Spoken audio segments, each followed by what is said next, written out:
नेपालका कति ठाउँका नाम हप्ताभरिका बारबाट राखिएका पाइन्छन्। शुक्रबारे, मङ्गलबारे, आइतबारे। ती गाउँठाउँमा हाट बजार लाग्ने बार सम्झाउन त्यस्ता नाम राखिएका हुँदा रहेछन्। ताप्लेजुङ सदरमुकाम फुङलिङ बजारको तोक्मे डाँडामा शनिबार बजार लाग्दो रहेछ। त्यही सञ्चरे बजारमा यसै क्षेत्रका सांसद भूपेन्द्र थेवे एकैछिन डुले। यो याङमेन भनिन्छ। याङमेन भनेको लिम्बू भाषा हो। यसलाई पर्वते भाषाबाट झ्याउ है। यो झ्याउको स्वाद जिब्रोमा झुन्ड्यो भने कसैले खानु छोड्दैन, त्यति मिठो हुन्छ यो। भर्खरै मैले हप्ता दिन अगाडि मेरै घरमा 3-4 बरा बटुलेर ल्याउनु लाएको छु। म पनि झ्याउ खान्छु, मिठो लाग्छ। अब यो सुँगुरको रगतीमा पकाएर खायो भने त झन् मिठो हुन्छ होइन? पर्वा पनि ल्याउनुहुन्छ? ल्याउँछौँ। कोदालो पनि उयो 500 नै हो। 550 हो, तर दिँदाखेरि मैले 500 मै देखेको छु। यो कोदालो चाहिँ परापूर्वकालदेखिको पेसा हो। यो पेसा छोड्नु हुँदैन। अब यो पेसा तपाईँहरूले छोड्नु हो भने त खेती किसानै छोडे भइगयो। हो नि, राम्रो गर्नु। हातमुखै जोडिँदैन यो पेसा छोडेपछि त। काँटाहरू राम्रो कमाउनु भएको रहेछ, बिँड पनि ल्याउनु भएको रहेछ। ल ल ठिकै छ। बुङकुलुङ कहाँनिर यो तपाईँ? बुङकुलुङ हाम्रो पराबी स्कुल थाहा छ होला नि, हो ती स्कुलकै मास्तिर हो। त्यही माथिल्लो घरकै माथिल्लो घर अरे तिनीहरू नै हो। बुङकुलुङमा त शेर्पाहरू धेर छन् होइन? अलि माथि अलि माथि। यसो राडी देखाउनुहोस् त, यो ताप्लेजुङ भन्ने देखाउनुहोस् त। नगरपालिका 6 हो मेरो घर। तपाईँ बडो एउटा राडी बन्नको निम्ति सक्षम नारी, राम्रो भयो। यो पेसा नछोड्नुहोस्, बुनिरहनुहोस्। अहिले कसरी बेच्नुहुन्छ एउटालाई? यो 3000 4000 3000 4000 एउटाको।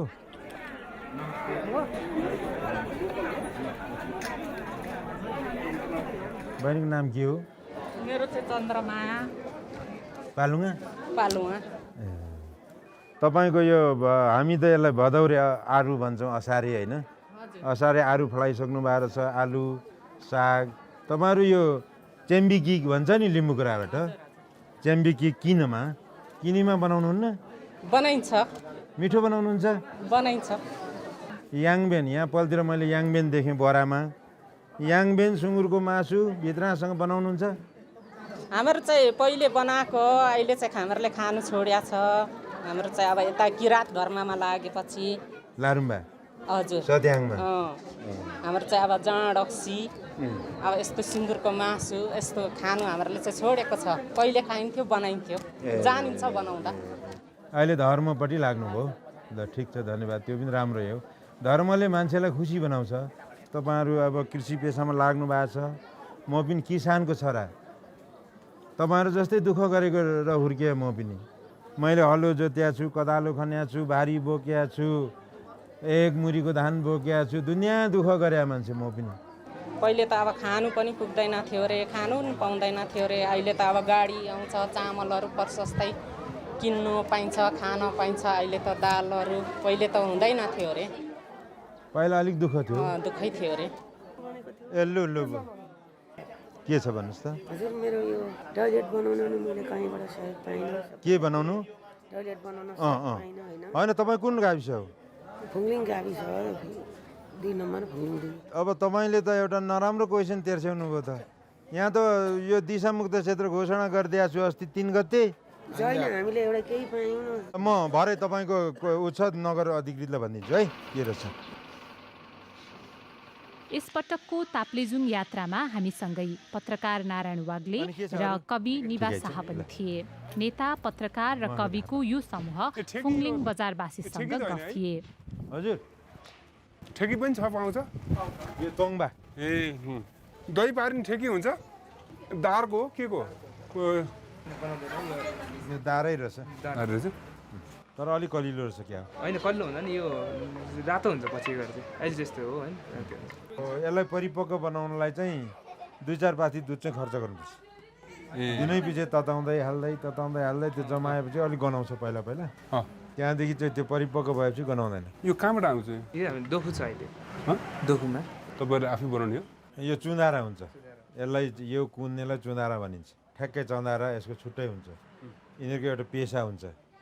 तिनीहरूले रुख डाल्छन्, रुख डालेर ठिक्क काट्छन्। अब काटिसकेपछि के गर्छन् भने खोला चाहिन्छ, एउटा पानी, एउटा उनीहरूको पङ्खा हुन्छ, पङ्खा चाहिँ घुमाउनु सक्ने पानी चाहियो। ठाडो कुलो हानेर त्यो पङ्खा घुम्छ, पङ्खा घुमेपछि उनीहरूसँग एउटा बाँको जस्तो मिसिन हुन्छ, त्यो मिसिन फलामको चाहिँ यसो गरेर राख्छन्, ख्यारेर यसमा पाडको ठोकेर यो चाहिँ घुम्छ, अनि उनीहरूले यो चाहिँ मिलाएर बनाउँछन्। यो माटोको भाँडा बनाएछ पुर्खेली। भनेपछि त पुर्खेली पेसाली कति परिवार त्यस्तो लिम्बू रोड्ने? लिम्बू होइन, यो कामी नै हुन्छ। कामीले मात्रै गर्छ। हाम्रो यो खुकुरीहरू कहाँको हो? खुकुरी अहिले हामीले मैले धरानकै युज गरिरहेको छु, अब चाहिँ यहीँ ताप्लेजुङकै युज गर्दैछु। हाम्रो ताप्लेजुङमा एउटा प्रख्यात शब्द लिम्बू जनजातिको जनजिब्रोमा के छ भने यो फेजा भन्छौँ हामी खुकुरीलाई। यसले चाहिँ के भने अलिकति जाँड रक्सी खाएर हाट बजार मेलामा लिम्बू समुदायका अलिक यङ केटाहरू भेला भयो भने जाँड खाइयो, यताउति अलिकति जङ्गी चल्दै गर्ने, याङखु गरेर च्याप्तु म्याङखु गरेर प्यात्तु जाँडा भन्छन्, हानिहाल्छन् होइन।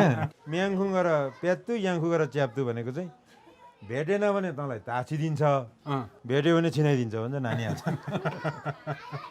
एउटा कुरा चाहिँ त्यो तोङमा दही के अरे ठेकी भन्दा तोङमा बनाउने धेरै रहेछ नि त्यहाँ, बिक्री धेरै यसै होइन। तोङमा चाहिँ त यो प्रचलनमै छ। अब यो होटल हुँदै बेलुकीतिर पस्नु भने तोङमा खाने भन्दा पाइँदैन। ताप्लेजुङमा भनेको विशेष भनेको तोङबा सुकुटी भन्छ होइन, अब के त भन्छ। ल धन्यवाद। धन्यवाद भाइ। चिन्नुभयो? हो तपाईँको सुनाम के पर्यो? राजेन्द्र फेम्बु। यहीँ हुनुहुन्छ? यहीँ फुङलिङमा? फुङलिङमै। के गर्नुहुन्छ नि? म यसो घर बनाउने नि यस्तो डकर्मी मिस्त्री। उहाँलाई के छ प्रश्न छ? उहाँ त हाम्रो ससुरा चेली चाहिँ यता ल्याउनु पर्ने, हाम्रो ससुरा बाबुले ढोग्नु पर्ने। कुटुम्ब त्यसो कुटुम्बसँग त प्रश्नै हुँदैन होइन, गुनासो पनि हुँदैन। हुँदैन, त्यो त ल्याइहालेपछि सकिगयो नि। घरहरू बन्दैछन्? घरहरू त बनाएको बाटोहरू यस्तै छ होइन, सांसदहरूले। बजारमा कपडा सिलाइ व्यवसाय गर्ने 73 वर्षका विक्रम नेपाली भेटिए। अनि आजीवन सूचीकारको काम गर्नु होइन? पहिला 9-10 वर्ष, त्यहाँदेखि बिचमा छोडेँ, त्यहाँदेखि फेरि अहिले आएर फेरि 9-10 वर्ष गर्दा 20 वर्ष 22 वर्ष भयो। तपाईँको मान्यजीले त्यस्तै लाउनु रहेछ, कस्तो राम्रोसँग। यो त तपाईँले सिलायो कि क्या हो? हो जस्तो पो लाग्यो मलाई। कसरी चिन्नुभयो त? चिनिन्छ नि, आफ्नो कला चिनिँदैन। कसरी? तपाईँले लेख्नुभयो भने त्यो आफ्नो लिपि चिनिन्छ नि। तर यो अचेल कस्तो खालको यो पुरानो परम्परागत पोसाक कति बनाउनु पर्छ अचेल? अलिक कम मात्रामा दौरा सुरुवाल पहिला प्रशस्त हुन्थ्यो, अब त्यो बिचमा अलिक बिलिनु हुँदै गयो। लिम्बूहरूको परम्परागत पहिरन पनि यही नै दौरा सुरुवाल हो। दौरा सुरुवाल यो चाहिँ कुर्ता सुरुवाल। अब काठमाडौँदेखि आउँदा स्वाटै यो लाएर आइयो, अब दौरा सुरुवाल फेर्नै पाइएन। तपाईँको त धेरै वर्ष अनुभव भयो होइन, यो पेसाप्रतिको सम्मान, आर्थिक प्रतिफल, पारिश्रमिक अनि अरू समाजको सम्मानको हिसाबले के छ? पहिला तपाईँको बाली प्रथा थियो, सालभरि काम लगायो, 5-10 पाथी धान कोदो के हुन्छ त्यो बालीको रूपमा दिन्थे, काम लगाउँथे, त्यसले त पोसाएन। भनेको त्यो अब सम्मान बढ्यो, पारिश्रमिक बढ्यो, अब त हामी पनि ज्ञान पस्यो नि, आफ्नो मेहनतको पसिनाको कमाइ त लिनुपर्छ नि। अनि बाली प्रथा मेरो बुवाले गर्नुभयो, मैले गरेँ। अनि अहिले छैन त छुवाछुत? अब छुवाछुत संविधानमा लेखियो, त्यहाँभन्दा बढ्ता के लेख्नु भयो होइन।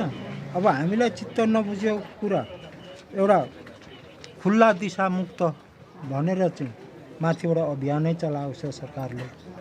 तर यो छुवाछुत भनेर संविधानमा लेखेको कुरा चाहिँ चलाएको छैन, मौन बसेको छ। त्यो किन मौन बसेको?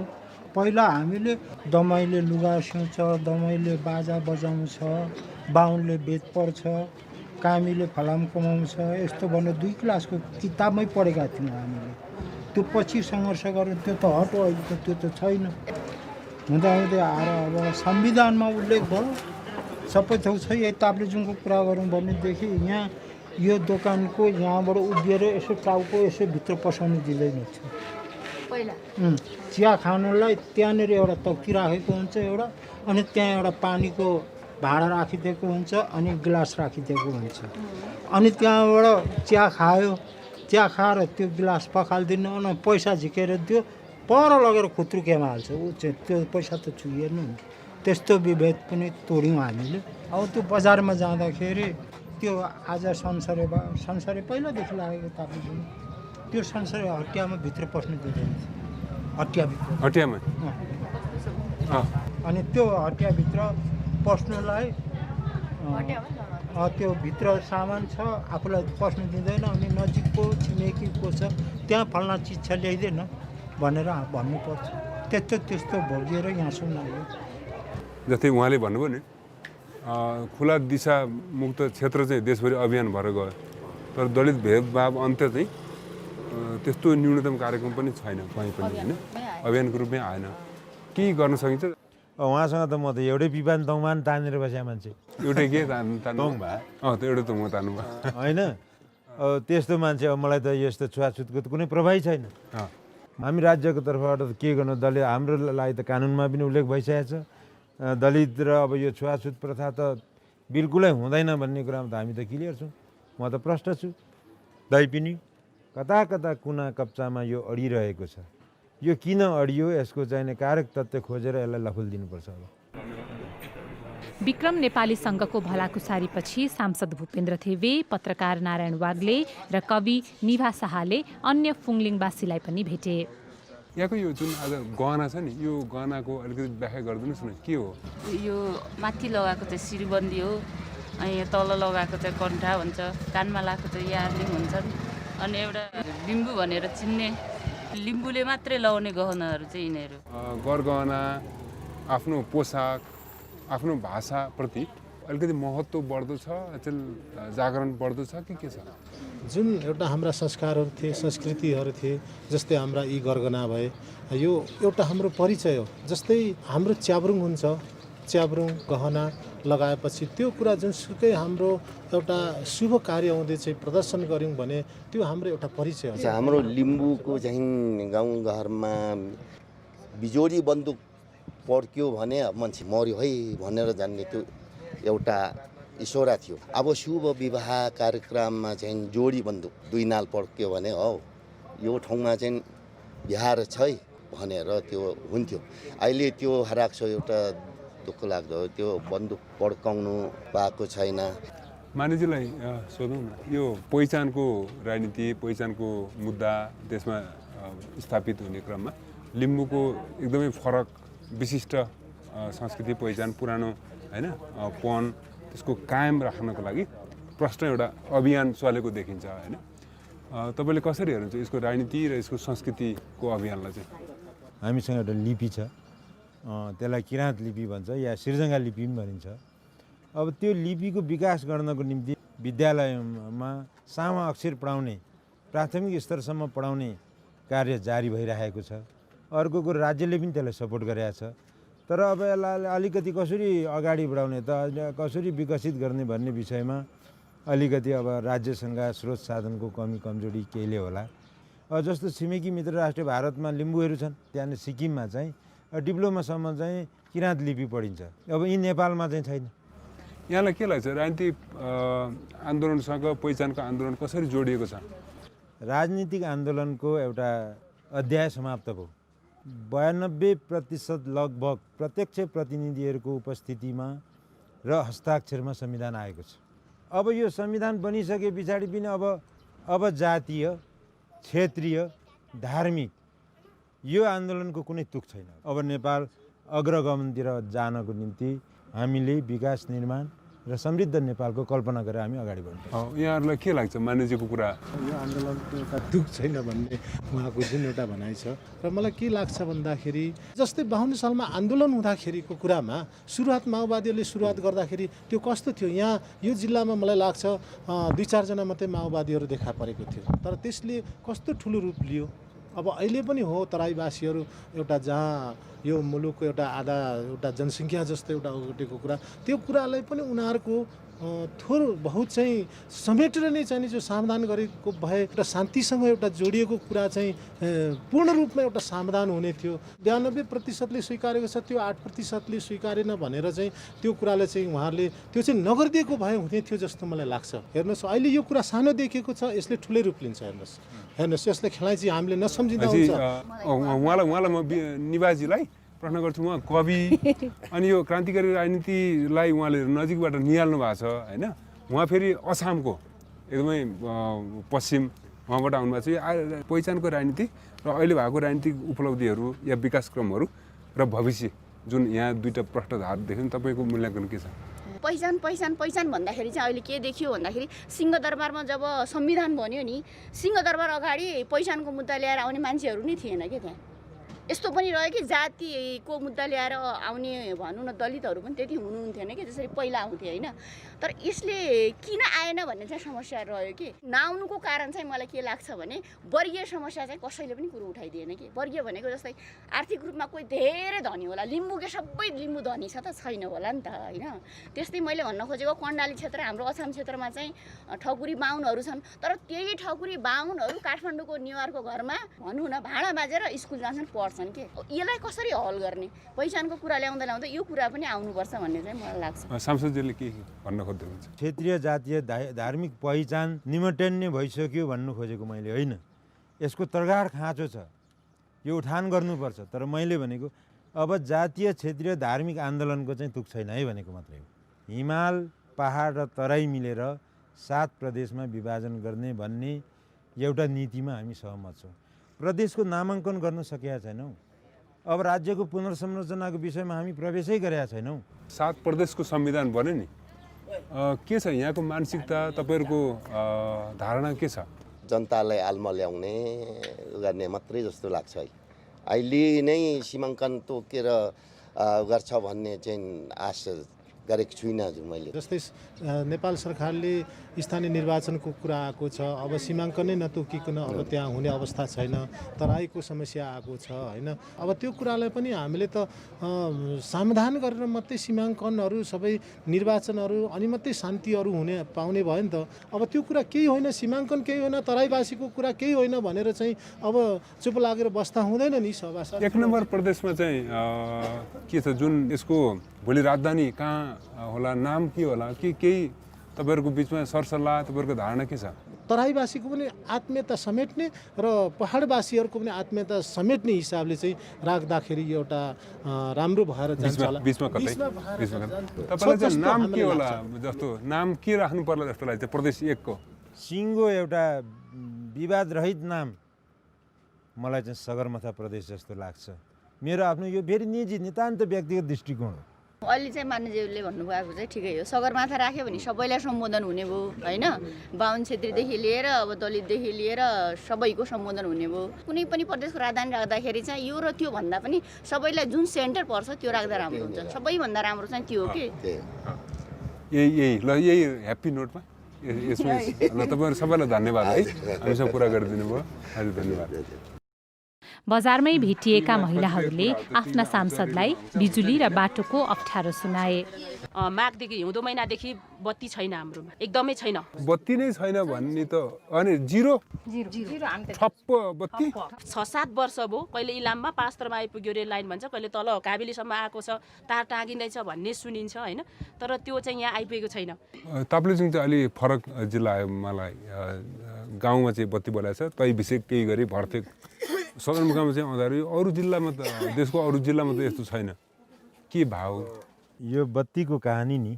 ताप्लेजुङ जिल्ला फुङलिङ बजारको सदरमुकामको बत्ती 32 सालमा सोबा खोलाबाट निर्माण भएको बिजुली हो। अब त्यो बेला ताप्लेजुङको बजारको आकार असाध्यै सानो थियो। अब अहिले त्यो आकार ठुलो भयो। किन? बजार बस्ती बढी भयो, भोल्टेज थोरै भयो, त्यसकारण अब अपुग भयो। केन्द्रमा कराएको छु, प्रधानमन्त्री कार्यालयमा कराएको छु। अब यो ताप्लेजुङको 33 किबीको लाइन के भयो, के गर्यो भन्दाखेरि त्यहीँबाट मैले एउटा जानकारी के पाएँ भने टेन्डर भएको छ। अब सामान खरिदको निम्ति ठेकदारले कुन कुन कम्पनीमा सामान खरिद गर्नको निम्ति प्रक्रिया अगाडि बढाइसकेको छु भन्ने कुरा मैले त्यो सुनेको छु। अब तपाईँ हामी ढुक्क बसौँ, अब केही महिनामा यो प्रक्रियाहरू अगाडि बढ्छ। त्यो 6-7 वर्ष भइसक्यो आशा गरे है। तपाईँ के भन्नुहुन्छ नि?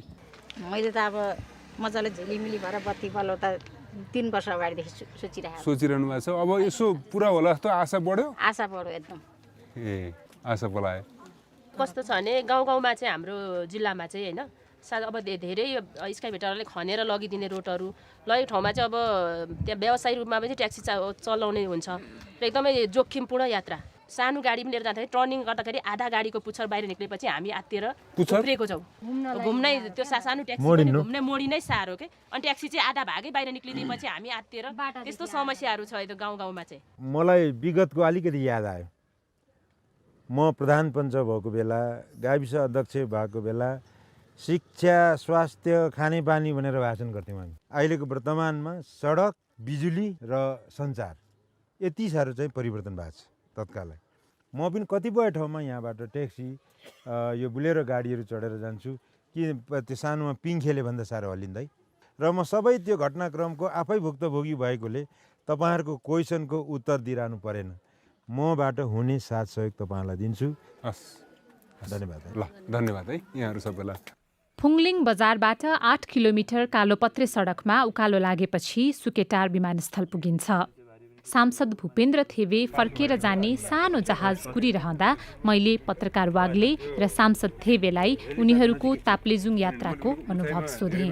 हिजो दिनभरि तपाईँहरू ताप्लेजुङ बजार अनि वरपर घुम्नुभयो, के देख्नुभयो तपाईँले ताप्लेजुङमा? यहाँको सम्भावना हेरी चाहिँ विकासको काम कम भएको, जस्तै सडक यहाँ थानीवासीको गुनासो त सडक नै एकदमै कमजोर भयो। यहाँ फुङलिङसम्म आयो, त्यसपछि बाहिर छँदै छैन, बिजुली छँदै छैन। फुङलिङ बजारमै बिजुली एकदमै आकुलचुकुल। सांसदज्यूलाई सोधौँ न, के छ तपाईँको चाहिँ योजना? राष्ट्रिय प्राथमिकतामा राखेर अगाडि बढाउनु पर्ने ओलाङचुङ गोला तिप्तला भन्ज्याङ नाका, जो मित्र राष्ट्र चीनसँग जोडिने नेपालको नाकाहरू मध्येमा सबैभन्दा छोटो र भरपर्दो नाका। एकैछिन है, नाकाकै कुरा गर्दा मैले नारायणजीलाई सोध्न चाहेँ, चीनसँग जोडिएका जति पनि जिल्लाहरू पुग्छौँ त्यहाँ जाँदा चाहिँ चीनसँग जोडिएका नखुलेका नाकाहरूको चाहिँ निकै धेरै चर्चा हुने गर्छ। हिमाली भेग दुर्गम भनेको अर्थ के हो भने बजारसँग उसको पहुँच छैन, उब्जनीहरूलाई लाने ठाउँ छैन, अवसर छैन। पहाडतिरबाट या तराईबाट आउने सडकहरूको पहुँच सबै ठाउँमा राम्रो छँदै छैन। चीनतिर ठुलो ठुलो हेरेको कारण चाहिँ के हो भने यही त्यो हिमालयको बोर्डर पारी उसले तिब्बतमा धमाधम आर्थिक संरचनाहरू बनाइरहेको छ। अनि त्यो संरचनामा आफू जोडिन पायो भने, यहाँको जनजीविका जोडिन पायो भने त्यही हो सपना, त्यो जोड्ने हिसाबले गएको भएर प्राय हिमाली भेगको त्यो ताप्लेजुङको त झन् बढी हुने नै भइहाल्यो। तिब्बत चीनको भूभागबाट पनि स्काई भेटर प्रयोग गर्न सक्ने गरी अब नेपाल सरकारले निर्णय गरिसकेको छ। त्यो निर्णय भइसकेपछि उतादेखि स्काई भेटर प्रयोग भएर बाटो खन्नु सुरु भयो भन्ने कुरो मैले पनि सुनेको छु। त्यो एउटा आफैमा राम्रो। नारायणजी, तपाईँको ताप्लेजुङ यात्रा यो कतिौँ पल्ट? जिल्ला पहिला सायद टेकेँ, तर फुङलिङ आएको थिइनँ। यसपालि मैले बढी महसुस गरेको चाहिँ के रहेछ भने अलैँचीले व्यापक परिवर्तन, यहाँको मनोविज्ञान नै फरक पारेको यही हालैका वर्षहरूमा त्यो देखियो। आशा अलिकति धेरै मैले काठमाडौँबाट हेर्दाखेरि जिल्लाहरूमा स्पेसली दुर्गम भेगमा मानिसको एकदमै धेरै आक्रोश छ भन्ने जुन सोचेर आएको थिएँ। आक्रोश त छ नै, तर आशा पनि प्रशस्त रहेछ। समग्र हिसाबले भन्दाखेरि पूर्वलाई चाहिँ सम्पन्नतासँग जोडेर हेरिन्छ नि, ताप्लेजुङलाई चाहिँ तपाईँले कस्तो पाउनु भयो त त्यो हिसाबले?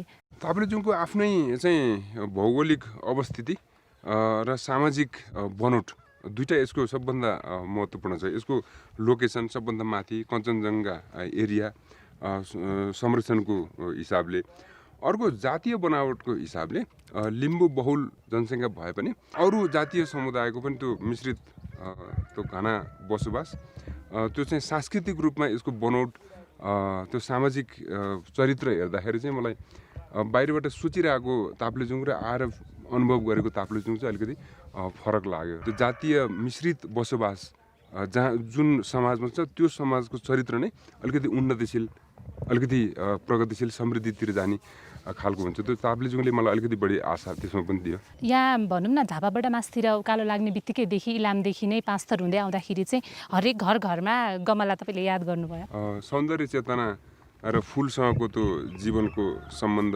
चाहिँ एकदम महत्त्वपूर्ण छ। पूर्वाञ्चलको तलदेखि मेची राजमार्गको जति पनि हामी देख्यौँ झ्यालमा होइन एउटा गमला छ अनि गमलामा राम्रो फुल छ, लहरे फुल छैन भने पनि अरू मौसमी फुल पनि राखेको छ। सरसफाइ र फुलको चाहिँ स्याहार सम्भार चाहिँ एकदमै जस्तो अब अन्यत्र ठाउँ र यो ठाउँमा चाहिँ तपाईँले यी खालका कुराहरूमा चाहिँ कस्तो खालको फरक रसिलो छ। पूर्व धेरै रसिलो छ, पानी पनि धेरै पर्छ। हिजो हामी यहाँ हुँदाखेरि नै पानी परिदियो अनि हराभरा छ। खेतीपातीमा सबभन्दा विविधता पूर्वले ल्याउन सकेको छ, जुन हाम्रो पश्चिममा तुलनात्मक रूपमा त्यति विविधता ल्याउने सुविधा छैन भनौँ न। पश्चिमको चाहिँ अलिकति कष्टकर छन् पहाडहरू, एउटै विकास संरचना निर्माण गर्न पनि धेरै खर्चिलो छ। पूर्वको चाहिँ अलिकति पहाडहरूको भौगोलिक अवस्थितिले पनि अलिकति सजिलो पुर्याएको छ अनि चेतना पनि जनचेतना पनि अलिकति अगाडि नै छ। सौन्दर्य चेतना त त्यो फुलको गमलाको बिम्ब नै काफी छ। त्यो भएर पूर्व चाहिँ नेपालको अलिकति पूर्व नै हो है, बाटो देखाउने ठाउँ नै हो। तर एउटै कुरा उहाँले अहिले भनेको चाहिँ नेपालको समग्र त्यो विकासको चेतना सामाजिक बनाउन विज्ञानमा के छ भने व्यक्ति कसरी चाहिँ सोच्छ भन्ने कुराले फरक पार्छ क्या। पैसा कमायो अनि घर बनाउने भनेको ठ्याक्कै सिमेन्टको थुप्रो घडेरी जोड्ने सदरमुकाममा। यहाँको सदरमुकाम काठमाडौँको घडेरी किन्ने भन्दा सस्तो छैन।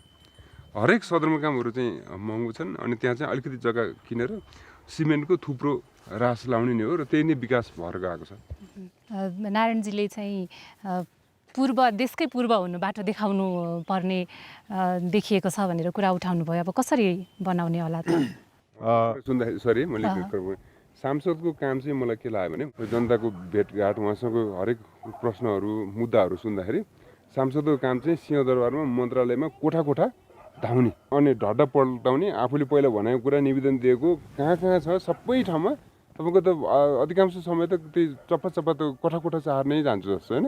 अब यस्तो छ, 15 वर्षसम्म स्थानीय निकायको निर्वाचन नहुनु सबैभन्दा दुःख र कालो धब्बा हो। म 60 वर्ष पुग्नु 60 वर्षको पयामा म बटारिँदैछु। म एउटा यो जिल्लाको कार्यकर्ता हुँ, तर 15 वर्षसम्म स्थानीय निकाय स्तरको निर्वाचन लगातार भएर गएको भए 15 वर्षमा जन्मिएको बच्चाले एसएलसी दिइसक्यो भने त्यहाँ 15 वर्ष अगाडिदेखि कार्यकर्ताहरू यस्तो उच्च स्तरको कार्यकर्ताहरू डेभलप हुन्थ्यो। त्यो कार्यकर्ता वृद्धि हुन सकेन। हामी बुढापाकाले अझै दुःख पाउँदैछौँ। त्यसकारण पनि स्थानीय निकायको निर्वाचन नहुनु नेपालको संसदीय व्यवस्थाको इतिहासमा कालो धब्बा हो। हजुर सांसदज्यू, तपाईँको प्लेन पनि आउन लाग्यो जस्तो छ। हामी अब छुट्टिन्छौँ। धन्यवाद, नमस्ते। विमानस्थलभन्दा अलि माथि डाँडामा जडीबुटी र बोटबुट्यानको सुन्दर बगैँचामाझ 65 वर्षका ओम प्रकाश राई भेटिए। पत्रकार नारायण वाग्लेले यी पौरखीको जिन्दगीका रोचक उतार चढाव खोतल्ने प्रयास गरे। यो ठाउँ चाहिँ जहाँ हामी बसेका छौँ नि, यहाँबाट त्यो कुम्भकर्ण हिमाल देखिन्छ हो? देखिन्छ। कञ्चनजङ्घा, कुम्भकर्ण, यालुङखाङ धेरैवटा हिमालहरू त यति छर्लक्क देखिन्छ। अनि यो चाहिँ सल्लाहको बोटहरू छन्, कुन कुन सल्लाह चाहिँ? जडीबुटीको औषधिको रूपमा लौट सल्लाह भयो, यो चाहिँ धुपी सल्लाह हो। यो धुपी सल्लाह हो। अनि अमेरिकन सल्लाह छ प्रशस्त। यो तल गाडेरै छ सर तलैसम्म। यो टिमुर हो। यो टिमुर यो पनि औषधि फल्न लागेको छ। तपाईँको आफ्नै जग्गा हो सबै? हजुर आफ्नै हो। कति छ यहाँ? जम्मा 86 रोपनी छ। यो थुम्कोको नाम चाहिँ के थियो पहिला? यो थुम्कोको नाम चाहिँ पहिले नुनथला के भन्दो रहेछ, भेडा गोठलाई भेडा बरु वस्तुलाई नुन दिने ठाउँ रहेछ। तपाईँले कसरी यति धेरै चाहिँ जैविक विविधता हुन्छ नि, 10 थरी बुटबुट्यान जडीबुटी त्यस्तो चाहिँ कसरी चाहिँ लाउने विचार गर्नुभयो? मान्छे जुन ठाउँमा जन्मिएको छ त्यही ठाउँ प्यारो, त्यही ठाउँको जडीबुटी। तपाईँ यहाँ जन्मिनु भयो र? म यो भन्दा पनि धेरै रिमोटमा ठ्याक्कै कञ्चनजङ्घा चाहिँ मेरो गाविस हो। कञ्चनजङ्घा हिमाल भाकै गाविस? गाविस यामपुरिङ। हजुर। अनि कस्तो ठाउँ थियो? अनि त्यहाँ अनि म चाहिँ अब बच्चैदेखि सानो 12 वर्षको उमेरदेखि नै म चाहिँ अर्काको भेडागोठला, गुरुङहरूको भेडागोठला चाहिँ भएर बसेँ। जङ्गलमै खाने, जङ्गलमै सुत्ने भएको कारणले गर्दाखेरि म प्राकृतिक प्रेमी भएँ। त्यसरी घरको अवस्था नाजुक, परिवार सङ्ख्या पनि अलिकति 11-12 जना भएको कारणले आफ्नो जग्गा जमिनहरू नभएको, खान बस्न असुविधा भएको कारणले गर्दा बच्चादेखि नै बाध्यता स्थिति हो। कति वर्षको गोठ भन्नुभयो? म करिब 30-35 वर्षको उमेरसम्म जङ्गलमै रहेँ, गोठमै रहेँ। त्यसरी 35 वर्षको उमेरसम्म भनेपछि त 23 वर्ष लगभग त्यस्तै होला। त्यो गोठ चाहिँ कस्तो थियो, के हेर्नु पर्थ्यो? भेडा गोठ, खास गरेर चाहिँ भेडा गोठ। कहिलेकाहीँ मालिकहरूको बारीमा काम गर्ने, अब भेडा गोठमा चाहिँ भारी बोक्ने, भेडा चलाउने, यस्तै। 35 वर्षसम्म त्यहाँ गोठमा बस्नुभयो, त्यसपछि अनि तपाईँ के गर्नुभयो?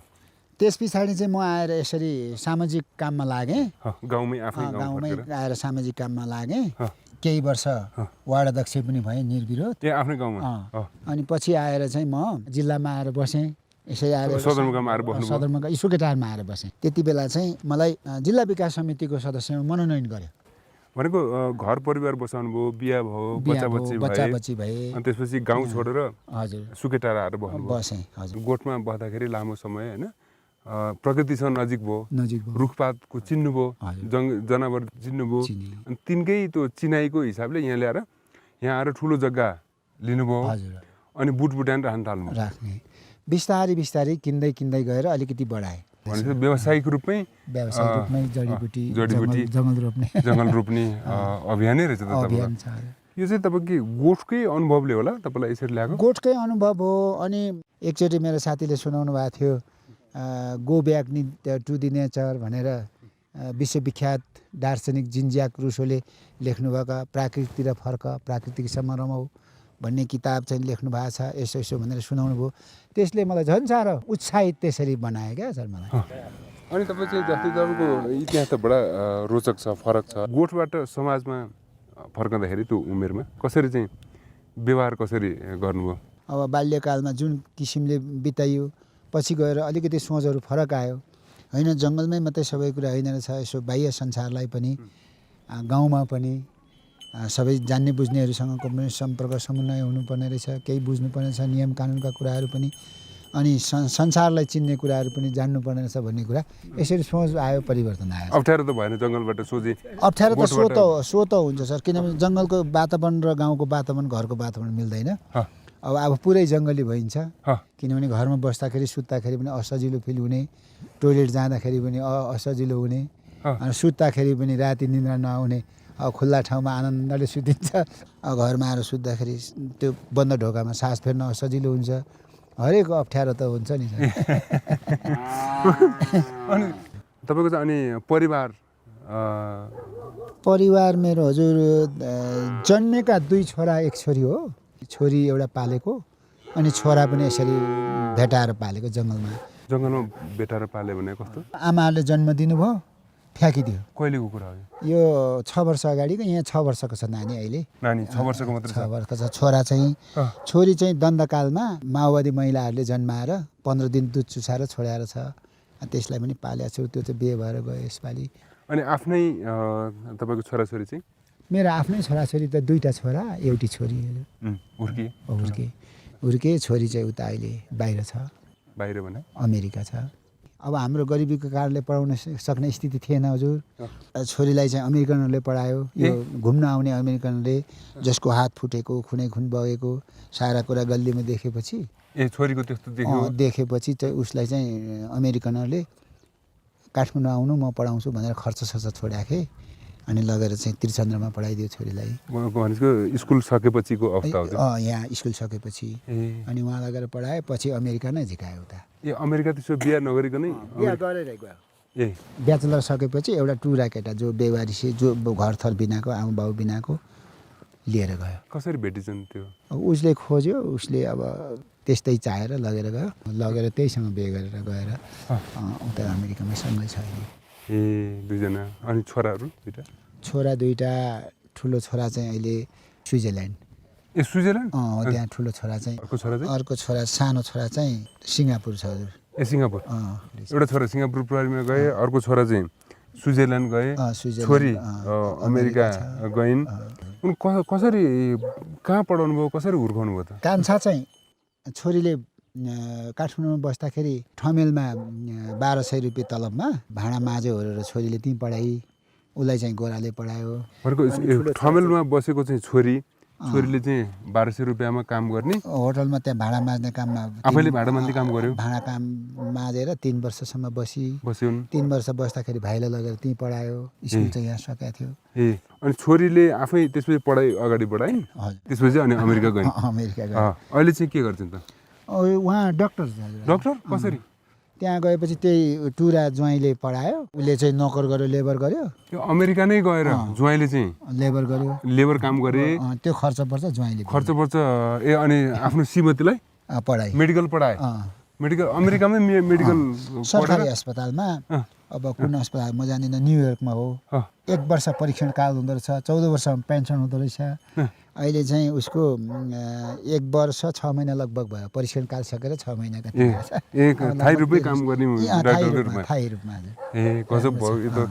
तपाईँको त जिन्दगीमा त धेरै उतार चढाव होइन? अहिले त अलिकति सन्तानले गर्दाखेरि अलि सुखको भावना। सुखको भावना त अब त्यस्तो मान्नु भएन हजुर।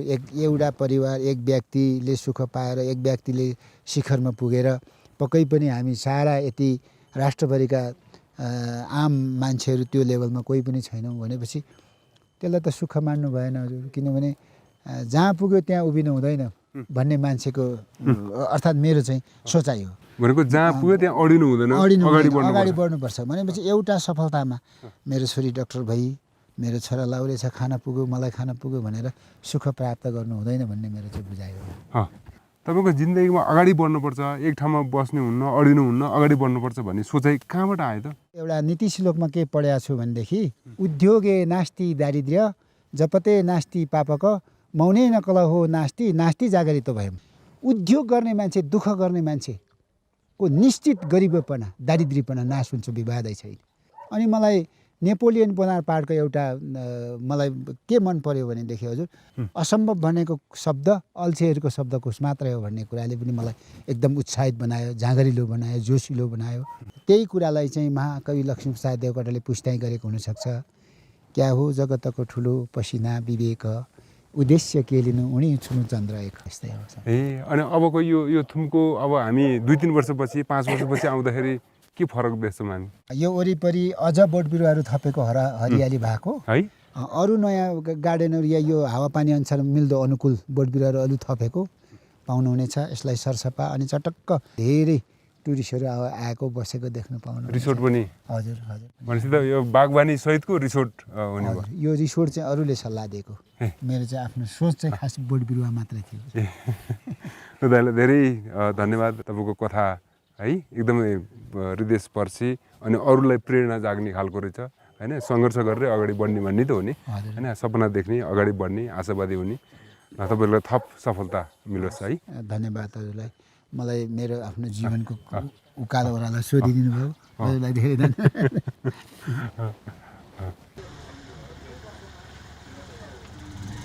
त्यसपछि हामी सुकेटारबाट 1 घन्टाको कच्ची मोटर बाटो हुँदै फुरुम्बु गाविस पुग्यौँ। यहाँ चिया खाएर भर्खरै 2 जना भाइहरू बाहिर निस्किनु भएको रहेछ। जिल्लादेखि फर्केर हामी उता गाउँ जाँदै गरेको। 2 जना बाइकमा आउनुभयो? बाइकमा आउनु। अनि जिल्ला के गर्न जानुभयो त? कपडा किन्नु, थोरै काम थियो, त्यही सपिङ गर्नुको लागि। के ल्याउनु भयो? जस्तै अब पेन्ट भयो, जुत्ताहरू भयो, अब गरममा लाउनु थियो, पातल पातल कपडा त्यस्तै। त्यहाँ बोरामा के चलिरहेछ, के ल्याउनु भएको छ त्यसमा चाहिँ? त्यो बुङ्गुर हो, पाल्नको लागि। बुङ्गुर बच्चा। गाउँतिर पाइँदैन? होइन, गाउँतिर नोकर मात्रै पाइन्छ, सदर कामदेखि बाहिरहरू। यो भयो भने चाहिँ के अलि धेरै मासु हुन्छ? अलि धेरै हुन्छ, 100 केहीसम्मको हुन्छ। भाइहरूको के छ, खेतीपाती के छ गाउँमा? खेतीपाती अलैँचीहरू मात्रै छ आजभोलि। अलैँची कति छ? मेरो 15-20 मन निस्किन्छ। 15-20 मन। सामान किनमेल गरेर आउनुभयो, कति जति खर्च भयो? 30,000 जति खर्च भयो। 30,000 को? अनि पैसा चाहिँ कहाँबाट आउँछ त? त्यही अलैँची यसो अलि बेच्यो, त्यही हो। अनि हरेकचोटि जाँदा 30,000 खर्च हुन्छ? कहिले हुँदैन, हुनु पनि सक्छ होइन, कहिले अब सोचेको जस्तो कपडा हुँदैन, कहिले। के भनेपछि पैसा नभएर होइन कि त्यहाँ तपाईँले खोजे जस्तो सामान नभएर चाहिँ तपाईँहरूको किनमेल रोकिन्छ कहिले? रोकिन्छ। बढी खर्च केमा हुन्छ भाइहरू? त्यही कपडा हुन्थ्यो, यसो खानेमा, अब यसो घुम्यो, कोही बेला काठमाडौँ गयो, कोही बेला बिर्तामठ गयो, त्यस्तै खर्च भइरहन्छ अलिअलि। घुमफिरमा अनि घर खर्च यताउता, लुगाफाटो अनि यसो गाउँमा यो रोड पनि बढ्दैछ, अलैँचीको आम्दानी पनि राम्रै छ है। त्यही पनि युवाहरू चाहिँ बाहिर विदेशतिर जान्छ नि किन होला कुनै ठाउँमा थोरै अलैँची आउँछ कुनै ठाउँमा भाइ दाजुभाइ धेरै हुन्छ धेरै आवश्यक हुन्छ नि त तपाईँको उमेरको अरू त अब बाहिर जाने भयो होइन तपाईँहरू चाहिँ जानु भएको छ कि छैन म गएर आएको ए तपाईँ पनि पोहोर आएको कति वर्षको हुनुभयो तपाईँ 25 वर्ष लगभग अनि यति सानो उमेरमा तपाईँ लाखौँ खेलाउनुहुन्छ अनि कस्तो के लाग्छ त्यति बेला तपाईँलाई खासै त्यस्तो वास्ता हुँदैन बाहिर नभन्जेल चाहिँ अब के गरौँ कसो गरौँ भन्ने हुन्छ है अब खेलाउन थालेपछि खासै वास्ता हुँदैन मलेसियामा बसेर काम गर्नु सजिलो कि यहाँ अलैँची बारीमा काम गर्नु अब उता भनेको चाहिँ अब अर्काको खटनमा हिँड्नु पऱ्यो होइन अब नेपालमा भनेको आफ्नै हो गऱ्यो भने आफ्नै हो अनि अब नेपाल फर्केर नेपालमा अलैँची खेती गर्नु पऱ्यो भन्ने चाहिँ म चाहिँ अब फर्केको जे अर्काको देशले चाहिँ अब त्यागेर आयो भनौँ न अलैँचीमा चाहिँ कति खट्नुपर्छ त अलैँचीमा खासै खट्नु पर्दैन बर्खामा फाड्नुपर्छ सिजन नभएको बेलामा चाहिँ के गर्नुहुन्छ कसरी समय बिताउनुहुन्छ सिजन नभएको कहिले पाथिबाट पुग्यो कहिले ताप्लेजुङ कहिले धरान कहिले काठमाडौँ कहिले कहाँ पुग्छ ए मस्तीको जिन्दगी रहेछ तपाईँको त त्यस्तै हो निवाजीलाई सोध्नु मन लाग्यो मलाई अब तपाईँ त लेख्ने मान्छे होइन जीवनको यस्तो पात्रहरू भनौँ न वास्तविक जीवनका यस्ता पात्रहरूले तपाईँको लेखनीमा चाहिँ कसरी प्रभाव पार्छ उसको आमाबाउले कसरी जीवन बितायो त्यसपछिको उसको अर्को पुस्ता हुन्छ नि बाजे बजेले कसरी बितायो त्योभन्दा फेरि माथिको पुस्ता उसको बाजे बजेले कस्तो जीवन बितायो अनि त्यसपछि उसले कति प्रगति गर्यो होइन इभोल्युसनले आयो कि अथवा रेभोल्युसनको किसिमले आयो कि होइन अनि हामीले लेख्नुमा चाहिँ अनि सहयोग हुन्छ हामीलाई तपाईँ त सशस्त्र द्वन्द्वलाई नजिकबाट निहाल्नुभयो भनौँ न अझ सँगै लागेर हिँड्नुभयो यस्तो युवाहरू धेरै भेट्नुभयो तपाईँले देखे भोगेका अरू ठाउँ र ताप्लेजुङमा आइपुगिसकेपछि यो ठाउँलाई चाहिँ तपाईँले कति फरक देख्नुभयो अछाममा चाहिँ अब यस्तो अहिलेको जस्तो यहाँको जस्तो त यस्तो खेती छैन कि अब अलैँची खेती यिनीहरूको अब कुन नयाँ खेती गर्ने के खेती गर्ने भन्ने पनि थाहा पनि छैन परम्परागत खेती छ होइन आर्थिक हिसाबमा चाहिँ जोसँग जग्गा छ उसको त हुने भयो होइन तर नहुनेको चाहिँ के भन्ने चाहिँ त्यो त्यसको बारेमा चाहिँ सोच्नुपर्ने हुन्छ र उहाँहरूको एकैचोटि पैसा आएर चाहिँ त्यसको बारेमा चाहिँ सरकारले कसरी के गर्ने सदुपयोग भनेर त्यो चाहिँ सरकारको योजनामा हुनुपर्ने हाम्रो अछाम चाहिँ उहाँहरूको भन्दा तुलनामा पछाडि छ भौगोलिक रूपमा त उस्तै लाग्यो है तर अब राज्य सत्ताले हेर्ने दृष्टिकोणमा चाहिँ फरक लाग्यो तपाईँहरू कति टाढा जानु छ अब खासै टाढो छैन अब 1 घन्टा हो 1 घन्टा बाइकमा बाइकमा यो बाइक कहिले किन्नुभयो त तपाईँले चाहिँ 3 वर्ष भयो लगभग 3 वर्ष ए कति हाल्नुभयो 2 लाख भनौँ न 2 लाख अब बिर्तामोडमा किन्नुभयो बिर्तामोडमा निकालेको भनेपछि 2 मन अलैँचीमा एउटा बाइक होइन त 2 मन कि 3 मन 2 मन हो 2 मन है ल हुन्छ तपाईँहरूले चिया खाएर निस्किनु भएको पसलमा हामी एकछिन छिर्छौँ नि त तपाईँहरूलाई बाटोमै रोक्यौँ राम्रोसँग जानु होला त्यो सुँगुरको बच्चालाई चाहिँ अलि माया गरेर लैजानुहोस् है हुन्छ ल बोरामा बाँधेको रहेछ कि प्याक गरेको भएर जम्भित्र एकछिन त्यहाँ पसलमा कुरा गरौँ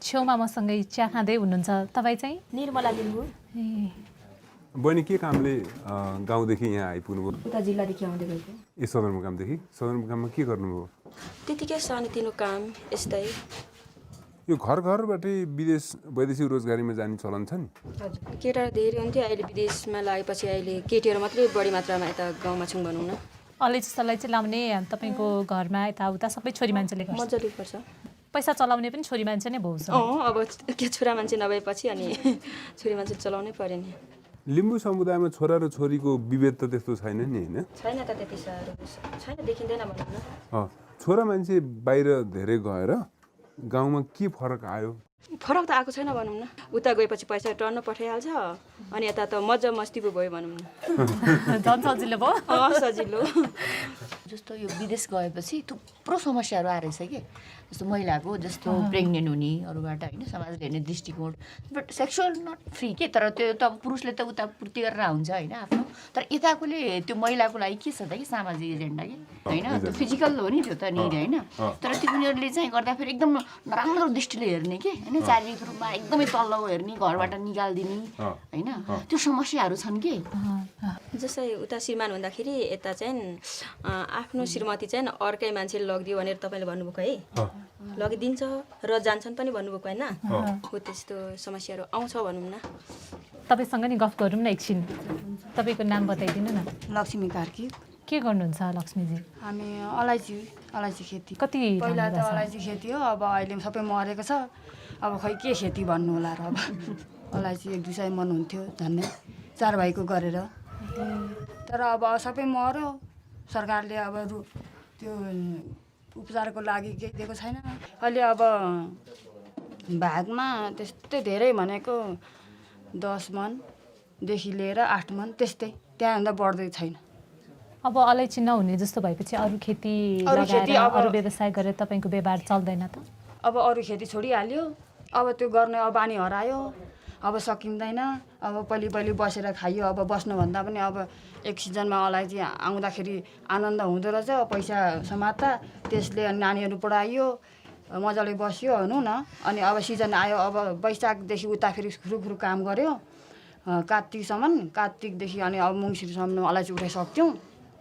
अनि त्यस पछाडि फेरि 4-5 महिना यसो बस्न पाइन्थ्यो। अब त्यस्तो बानी भएपछि त काम गर्न अलिक साह्रै पर्दो रहेछ।